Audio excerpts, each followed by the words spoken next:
présentée comme un expert.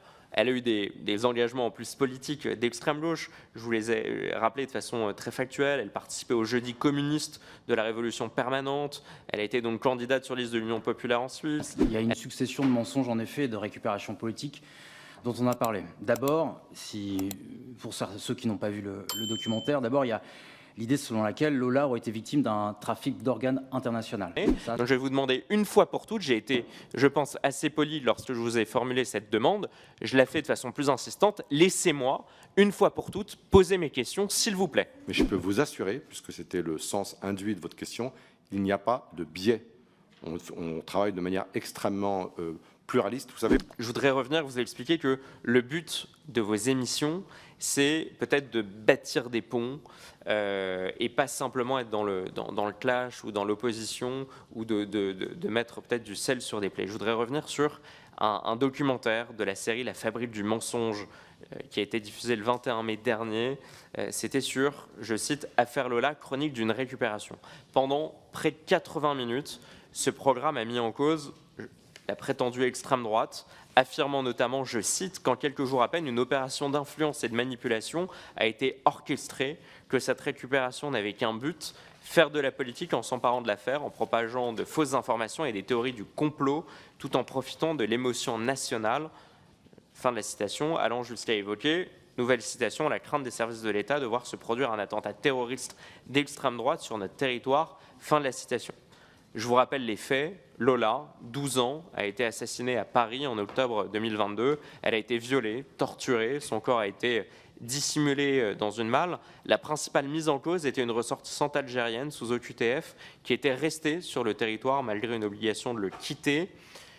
Est-ce que vous convenez qu'une telle présentation des faits, qui s'attachait plus aux commentaires politiques qui en avaient été faits qu'à la nature indigne et abjecte d'un tel assassinat, ait pu provoquer une telle émotion? Et est-ce que, je vous donne un autre exemple, sur l'affaire Quentin, on pourrait imaginer que vous récidiviez et qu'on retrouve sur le service public dans quelques semaines affaire Quentin, chronique d'une récupération de la série La Fabrique du mensonge?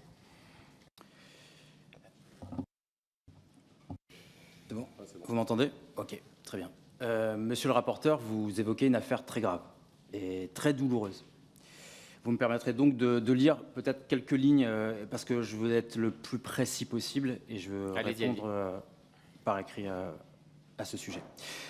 Together a été coproductrice avec la société Babeldoc d'un film documentaire intitulé L'affaire Lola, chronique d'une récupération.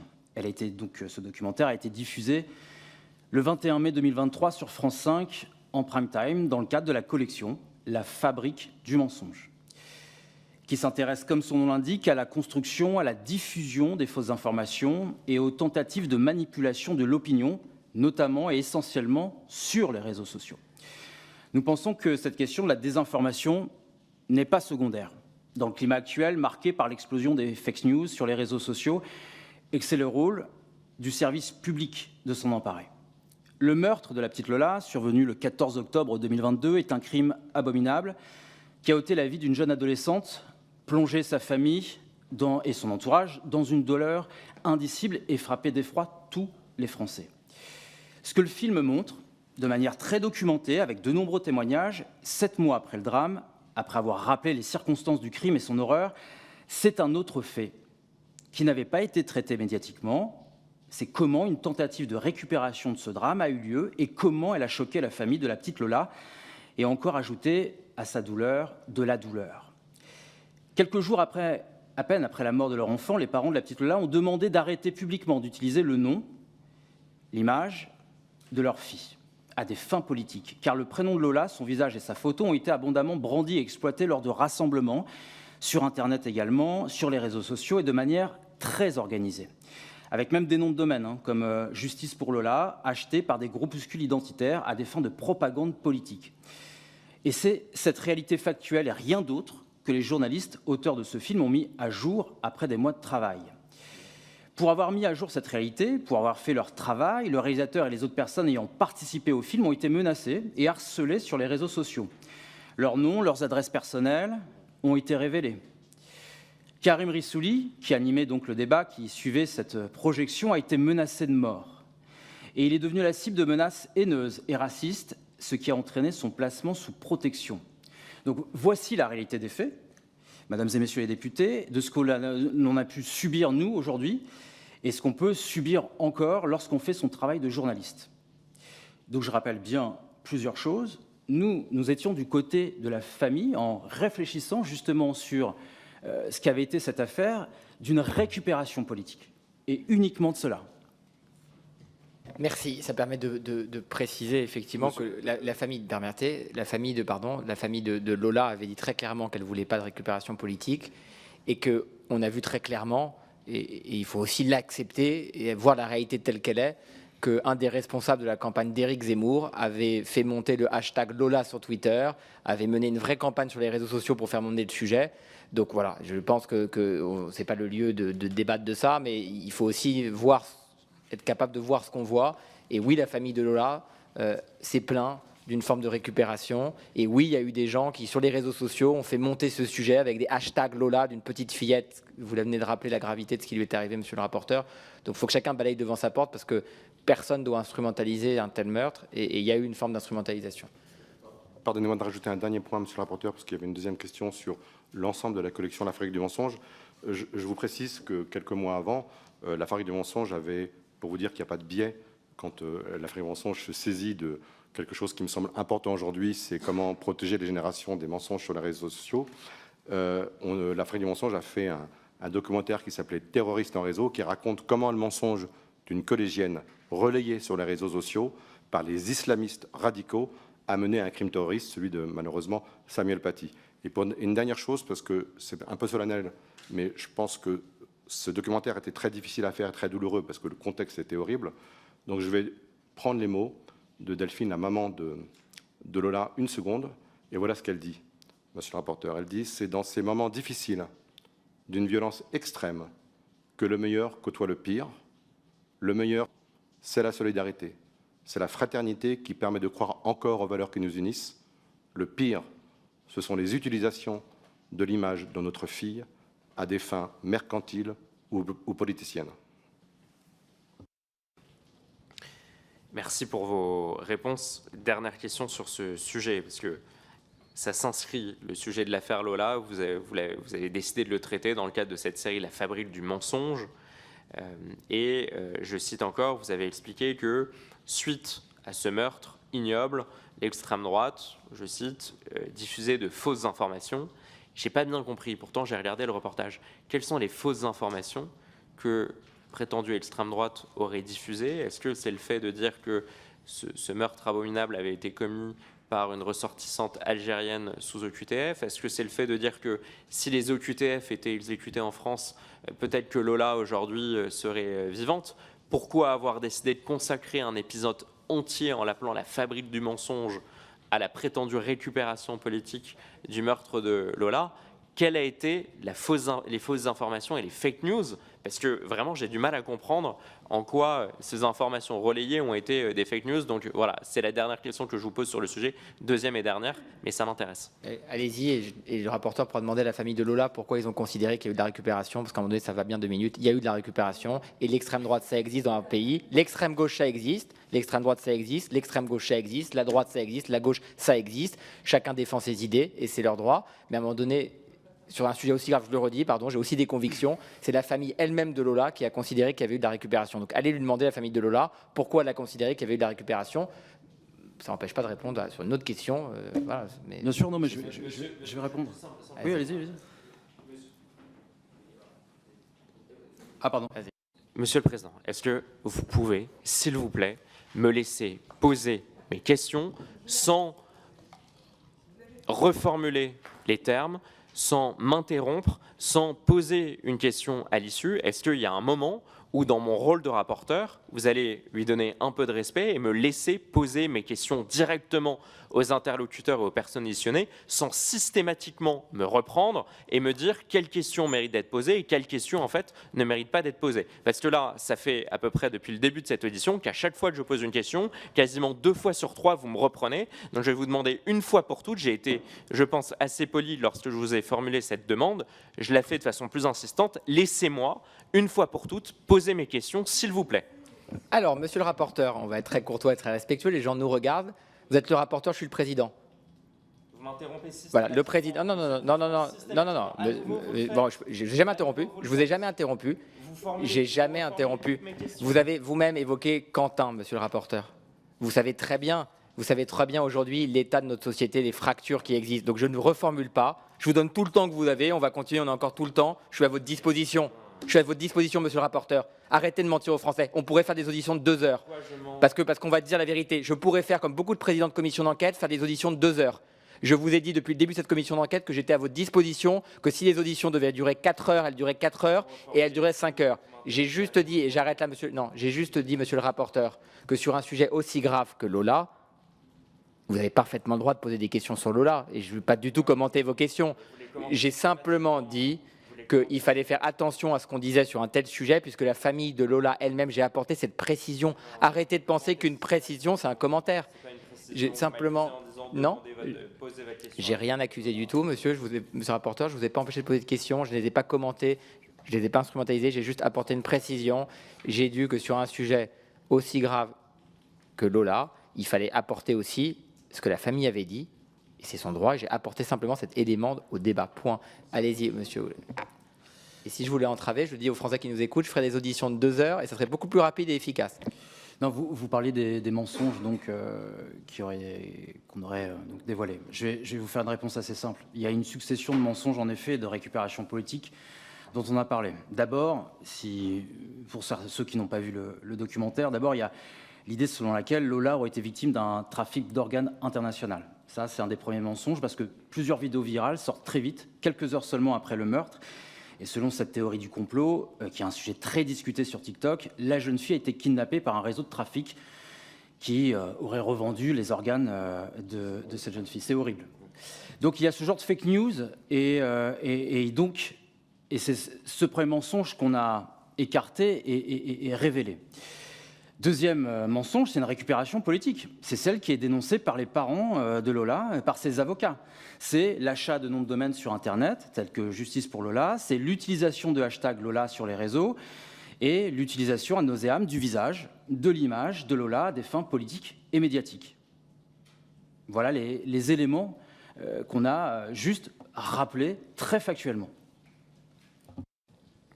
Merci pour votre réponse. Je souhaite à présent vous interroger sur le traitement éditorial récent d'un fait d'actualité extrêmement grave qui a été abordé dans votre émission C'est politique le 15 février au soir, il y a quelques jours. Ce programme revenait sur la mort de Quentin, jeune étudiant de 23 ans qui est décédé à Lyon après avoir été très violemment passé à tabac en marge d'une conférence de l'eurodéputé de la France Insoumise Rima Hassan.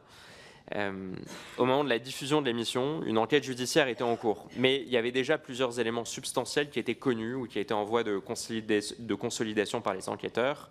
Depuis, l'enquête a connu des avancées majeures. Plusieurs interpellations ont eu lieu visant des individus liés à la mouvance dite d'ultra-gauche et plus précisément à la Jeune Garde, organisation antifasciste et ultra-violente qui aujourd'hui est dissoute. Certains des suspects identifiés appartiendraient ou auraient appartenu à ce collectif fondé notamment par l'actuel député de la France Insoumise, Raphaël Arnaud. L'un de ses collaborateurs parlementaires figure d'ailleurs parmi les personnes interpellées dans le cadre de la procédure. Tout ça est factuel. On est donc face à un homicide dont les investigations s'orientent vers une action collective ultra-violente menée par des individus structurés politiquement qui étaient présents sur les lieux pour en découdre. Or, la présentation que vous avez réalisée dans votre émission du 15 février interpelle profondément, et je vais citer le lancement du présentateur Thomas Negaroff. Je le cite. « Si les auteurs du meurtre n'ont toujours pas été identifiés après ce drame, des proches de Quentin et une partie de la classe politique accusent l'extrême gauche d'en être responsable. Le Rassemblement national parle de milices d'extrême gauche et réclame leur qualification terroriste. » Puis, dans la continuité immédiate, vous évoquez des dégradations de locaux de la France Insoumise à Metz et Lille, avant d'ouvrir un débat plus large sur une spirale de violence et sur la radicalisation des jeunesses militantes. Autrement dit, la structure éditoriale du sujet procède en 3 temps. D'abord, vous insistez sur l'absence supposée d'identification des auteurs. Deuxièmement, vous présentez l'hypothèse d'une responsabilité de l'ultra-gauche comme une accusation politique contestable portée notamment par le Rassemblement national. Et troisièmement, vous enchaînez sur des actes de vandalisme visant des locaux de la France insoumise, victimisant ce parti de fait et installant une forme de symétrie en quelques minutes à peine entre un homicide et des dégradations matérielles. Je pense que vous le voyez, mais cette construction éditoriale produit un effet très particulier car elle tend à déplacer le centre de gravité du drame, un homicide affreux, vers ses conséquences politiques supposées, tout en suggérant que les accusations visant l'ultra-gauche seraient prématurées, voire instrumentalisées, voire pire même, dangereuses.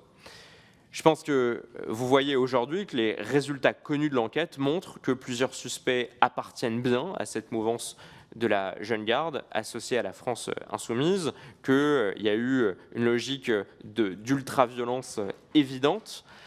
Je voudrais vous poser une seule question, mais est-ce que vous considérez que cette construction éditoriale, j'ai été assez long sur la présentation pour être parfaitement factuel, mais est-ce que vous considérez que dans un tel moment d'émotion nationale, ça participe véritablement à l'honnêteté de l'information ? Vous savez, ce crime nous a énormément choqués. Premier point. On a consacré, et avec ce soir encore, on a consacré 3 heures d'émission à ce terrible meurtre. Dès dimanche, on a organisé en effet un débat, et le début de l'émission a commencé justement par un tour de table pour prendre l'ampleur de ce que représentait ce meurtre du jeune Quentin. On a organisé un plateau, là encore très équilibré, où il y avait des intellectuels, spécialistes. En effet, on a beaucoup parlé de la radicalité, de la politique, parce que le contexte, et vous le rappeliez aussi, Monsieur le Président, on est dans un contexte où la tension, la brutalisation du moment politique est terrible. Et qu'est-ce qu'on a fait dans ces 2 heures d'émission ? Ce soir, on consacre une nouvelle heure. On a invité des gens qui avaient pris de la hauteur. On a eu Jean-Yves Camus, un grand spécialiste, politologue, spécialiste des extrêmes, qui, à la fin de cette émission, a fait quasiment une prière républicaine pour appeler justement à ce que la pression redescende. Lundi, c'est Jean-François Colossimo, un éditeur et un grand historien par ailleurs, qui lui aussi a appelé à la trêve, en disant il faut que la société comprenne ce que signifie un mort.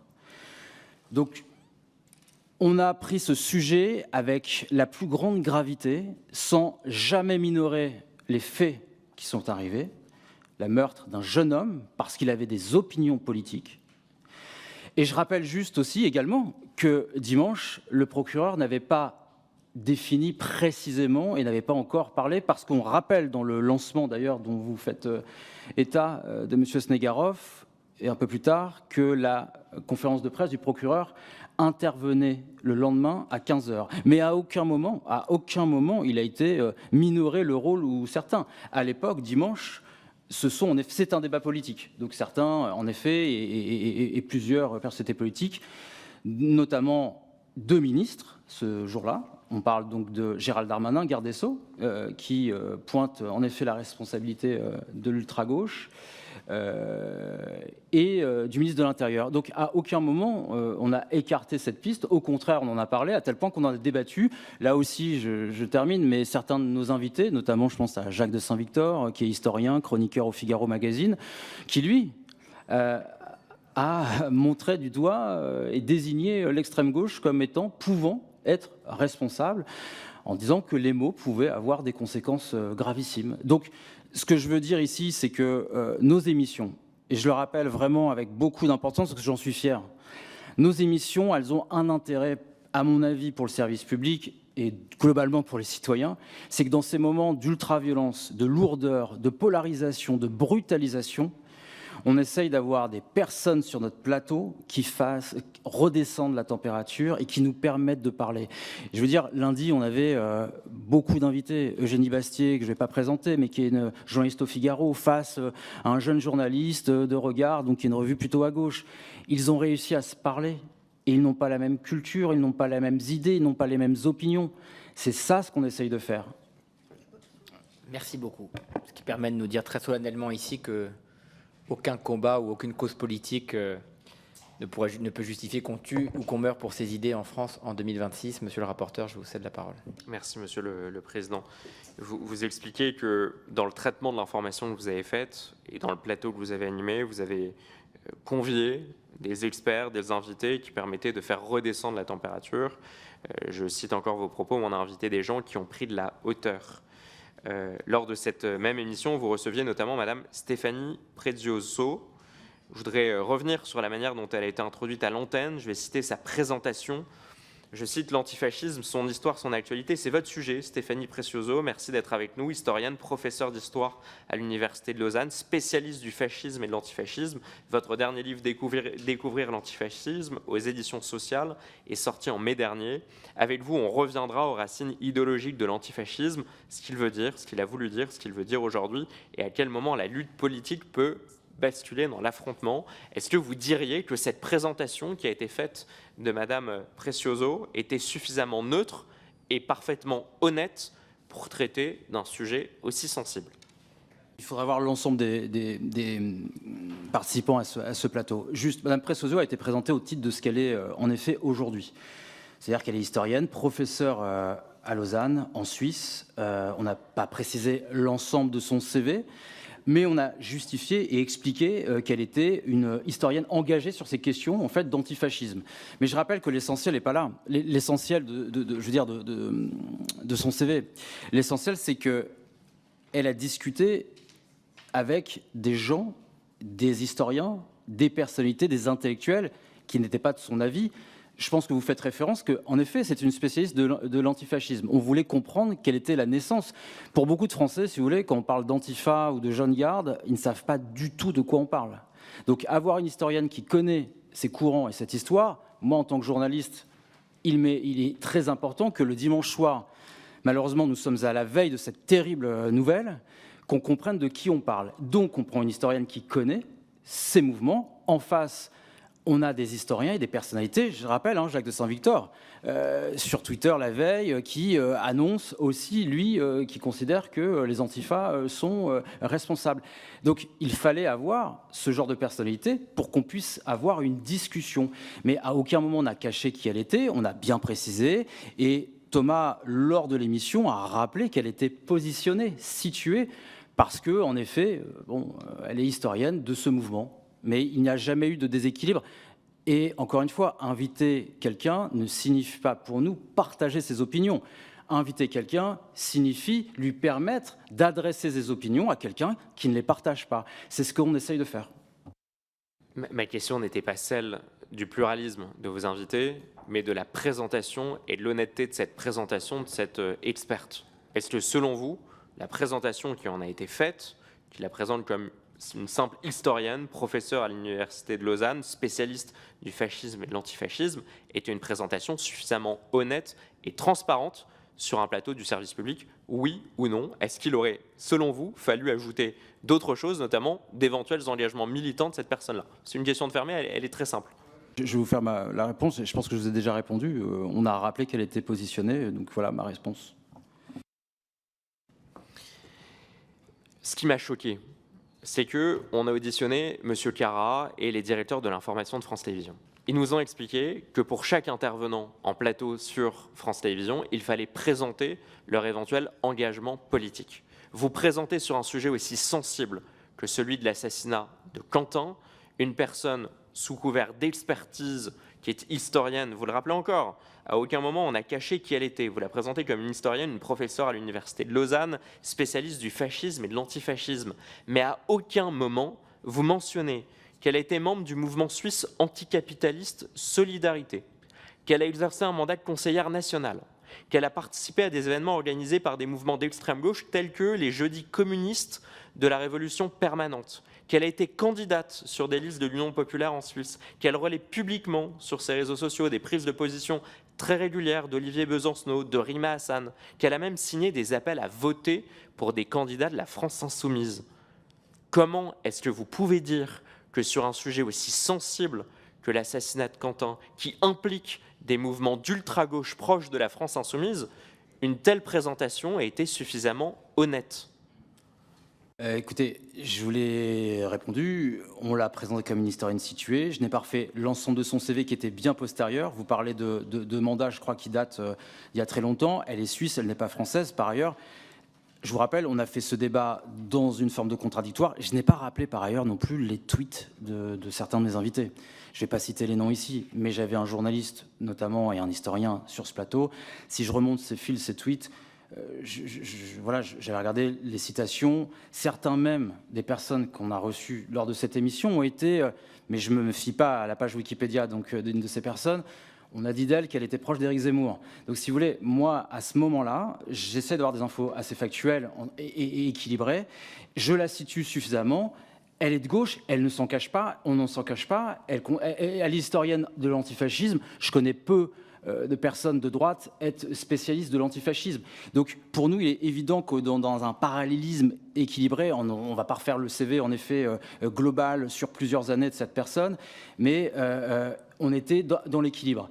Jacques de Saint-Victor, Monsieur Camus et d'autres, on était dans une forme d'équilibre très claire et une parité, en tout cas un pluralisme respecté. Pardon, je reviens à ma marotte initiale, mais est-ce que je crois que le titre de l'émission dont parle le rapporteur, c'est quelle responsabilité politique ou quelque chose comme ça? C'est une deuxième, c'était celle d'hier, ça, avec Eugénie Bastier et d'autres. Mais du coup, on se demande, est-ce qu'il ne faut pas des politiques aussi dans ces émissions? Parce que je comprends je comprends parfaitement la question du rapporteur, c'est-à-dire que c'est bien de donner la parole à la société civile, mais sur des questions aussi importantes, étant entendu que chacun a des engagements, c'est pas faire offense à Eugénie Bastier, que j'apprécie beaucoup, qui est une journaliste. Si je dis qu'elle est de droite, j'imagine qu'elle ne le contestera pas, mais et c'est très bien qu'elle puisse s'exprimer, qu'en face il y ait des historiens, des spécialistes d'antifascisme dont le rapporteur avait pu préciser leurs engagements, mais je trouve que la question du rapporteur permet de souligner qu'on arrive aussi aux limites du système. C'est un sujet tellement grave, le meurtre de Quentin, un sujet éminemment politique. Vous-même, vous titrez « Quelle responsabilité politique ?» et il n'y a pas un politique pour en parler. Parce que pour le coup, le politique, c'est clair. Vous auriez invité M. Allon, vous saviez quel parti il était. Vous m'auriez invité, vous saviez quel parti on était. C'est plus facile, d'une certaine manière. Oui, vous avez raison, c'est plus facile. Mais ce qui nous intéresse, encore une fois, nous, on voulait garder une espèce de décence dans un moment donné qui était très grave. Et j'ai regardé, comme vous, hier, les questions au gouvernement. Je pense que là, le moment était très abrasif, très difficile. Parce que je vais redonner la parole au rapporteur. Pardon. Quand j'ai vu, moi, un journaliste qualifier Quentin de nasillon, je ne suis pas sûr que la société civile soit... Non, mais on va dire la chose franchement. Bien sûr, non, mais je ne suis pas sûr que la société civile soit toujours capable d'être moins abrasive que les responsables politiques. Alors, vous voyez, je ne suis pas certain je suis très clair que si M. Allon ou moi-même étions allés sur un plateau de télévision, on aurait qualifié Quentin de nasillon. Vous voyez ce que je veux dire? Non, ma question n'était pas du tout de responsabiliser les politiques ou de considérer qu'ils ne sont pas responsables. Ce n'est pas la question. C'est que j'avais besoin, et nous on avait besoin, nous, collectivement, la rédaction, de réfléchir à ce qui se passait avec des gens qui n'étaient pas ni désignés.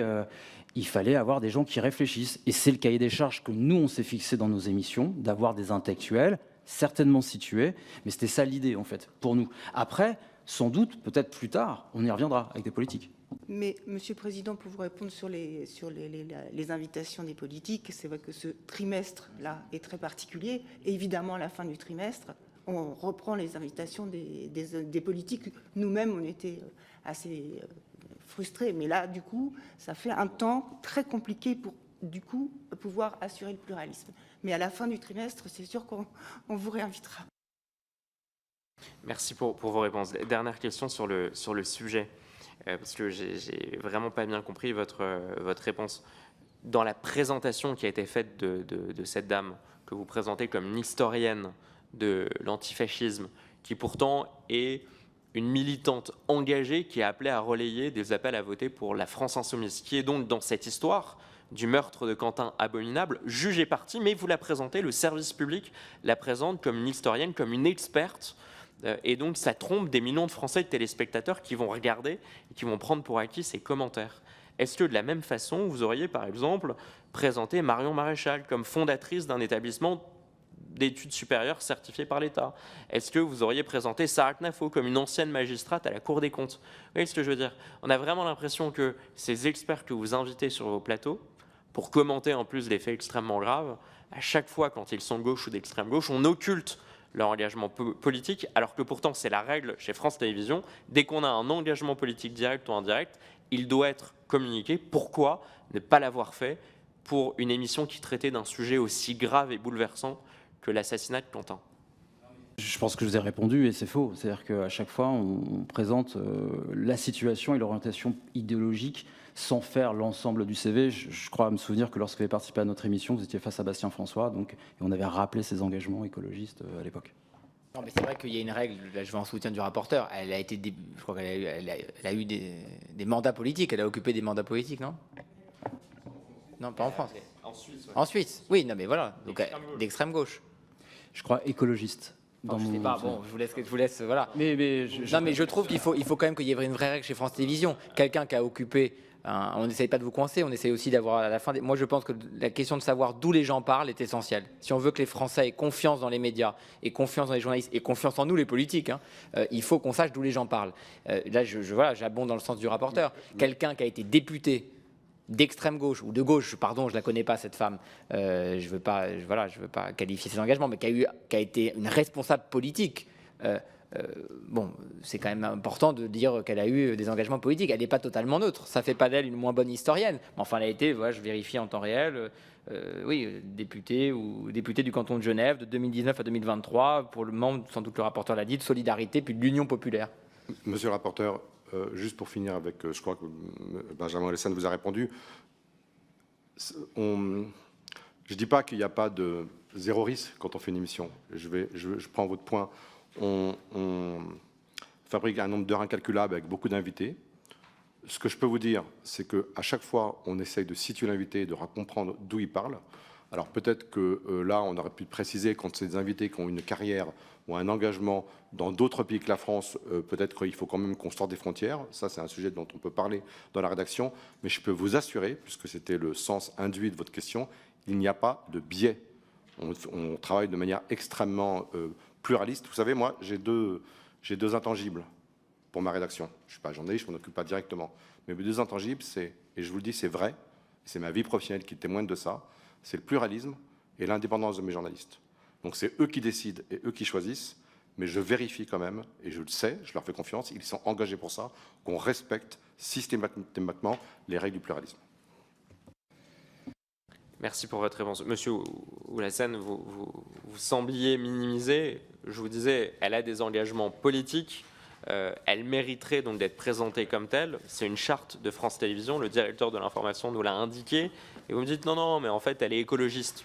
Est-ce qu'être écologiste mérite qu'on oublie cette affiliation politique et qu'on soit présenté comme un expert?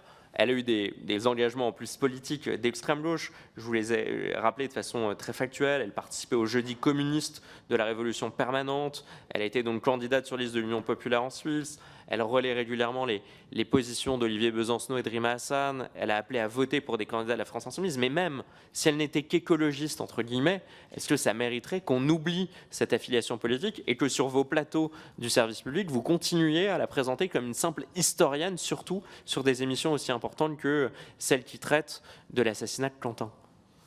Je crois que, pardonnez-moi, je suis désolé, mais je crois que vous avez fait 3 fois la question, on vous a donné 3 fois la réponse. Non, mais monsieur le rapporteur, vous avez raison et je vous le redis. Non, mais je vous le redis. Qu'on adresse un nouveau sujet qui est le CV des personnalités qui ont une carrière politique ou un engagement politique à l'extérieur de la France parce qu'ils sont suisses ou belges, je ne sais quoi, c'est peut-être un sujet. Ce que je peux vous dire, c'est que vraiment, on n'a pas caché ça en plateau. Encore une fois, elle a bien expliqué d'où elle parlait, puisqu'elle elle documentait l'antifascisme, et elle était contredite par des gens qui étaient plutôt des opposants idéologiques de son sujet. Donc on vous a répondu. Alors maintenant, moi, je suis très sincère. Si la question, et je pense que c'est le sens de vos travaux, c'est de se questionner sur systématiquement, ce qui sera à la fois une information nécessaire dans des débats polarisés, mais par ailleurs, mais on le fait systématiquement, mais peut-être pas là, on ne l'a pas fait, mais suffisamment, peut-être que c'était imparfait, je prends le point, mais qu'on peut rappeler systématiquement l'ensemble du DCV. On pourrait peut-être faire ce qu'on appelle à la télévision des encadrés pour raconter d'où ils viennent, qu'est-ce qu'ils ont dit, leur fil Twitter, etc. Aujourd'hui, la traçabilité idéologique est variable. Parfois, nos invités, elle s'exprime dans leur mandat électif, elle s'exprime dans leurs engagements, dans leurs écrits et sur leurs réseaux sociaux. Donc je serais ravi de poursuivre ces débats indépendamment de cette émission. On arrive, convenez-en, à un paradoxe. On n'a plus de député français pour parler d'une affaire aussi grave qu'a meurtri la France. On va chercher une députée suisse dont on ne dit pas qu'elle a été députée d'extrême gauche. Monsieur le Président, on arrive à des situations un peu compliquées. Oui, nous ne sommes pas une émission d'invités politiques, mais nous recevrons des politiques. Non, mais c'est pas ce que j'ai dit. sûr. J'ai dit qu'on arrive à un système où aujourd'hui, à l'heure actuelle, vous ne pouvez plus inviter de responsables politiques pour parler de ce meurtre. Et que, effectivement, on va pas. Mais vous savez comment ça fonctionne. Dans l'exercice du travail quotidien, quand on fait des émissions, on invite une femme ou un homme politique, ça déclenche le compteur de l'Arcom. Non, mais je vous accable pas. Ce que je dis, c'est que. Enfin, bref.